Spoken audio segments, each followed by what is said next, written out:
சின்னமனூர் அருகே குடும்பத் தகராறு காரணமாக மருமகனை வெட்டிய மாமனார். போலீசார் விசாரணை. தேனி மாவட்டம் சின்னமனூர் அருகே ஊத்துப்பட்டியில் சேர்ந்தவர் சிங்கத்துரை. கூலி வேலை செய்து வருபவர். அதே ஊரைச் சேர்ந்த முனியாண்டி என்பவரது மகளான முத்துப்பிள்ளை என்பவரை 15 ஆண்டுகளுக்கு முன்பு திருமணம் முடித்துள்ளார். இந்த தம்பதியினருக்கு 2 ஆண் குழந்தைகள் உள்ளனர்.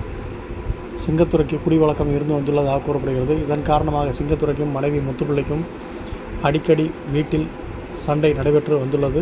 இந்த நிலையில் கடந்த ஒரு வாரத்துக்கு முன்பாக சிங்கத்துரையின் மனைவி முத்துப்பிள்ளை கோவித்து கொண்டு தந்தை வீட்டிற்கு வந்துள்ளார். தொடர்ந்து சிங்கத்துரை முத்து பிள்ளையை தனது வீட்டிற்கு அழைத்து செல்வதற்கு அடிக்கடி முனியாண்டி வீட்டிற்கு வந்துள்ளார்.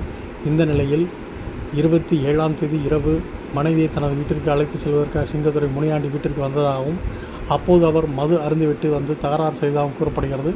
இந்த நிலையில் சிங்கத்துரைக்கும் மாமனார் முனியாண்டிக்கும் 27ஆம் தேதி இரவு வீட்டின் முன்பு சண்டை நடந்துள்ளது. இதில் ஆத்திரமடைந்த மாமனார் முனியாண்டி அருகே இருந்த அருவாளை எடுத்து மருமகன் சிங்கத்துரையை வெட்டியுள்ளார். இதில் பலத்த காயமடைந்த சிங்கத்துரை இரத்த வெள்ளத்துடன் கீழே சரிந்து சம்பவ இடத்திலே உயிரிழந்தார். சம்பவம் அறிந்த சின்னமனூர் போலீசார் உடனடியாக சம்பவ இடத்துக்கு விரைந்து வந்து சிங்கத்துரையின் உடலை மீட்டு சின்னமனூர் அரசு மருத்துவமனைக்கு கொண்டு சென்றனர். பின் அங்கிருந்து தேனி அரசு மருத்துவக் கல்லூரி மருத்துவமனைக்கு கொண்டு சென்று அங்குள்ள பிரேத பரிசோதனை கூடத்தில் பிரேத பரிசோதனை செய்வதற்காக வைத்துள்ளனர். இந்த சம்பவம் தொடர்பாக வழக்கு பதிவு செய்த சின்னமனூர் போலீசார் மருமகன் சிங்கத்துரையை வெட்டிய மாமனார் முனியாண்டியை கைது செய்து விசாரணை மேற்கொண்டு வருகின்றனர்.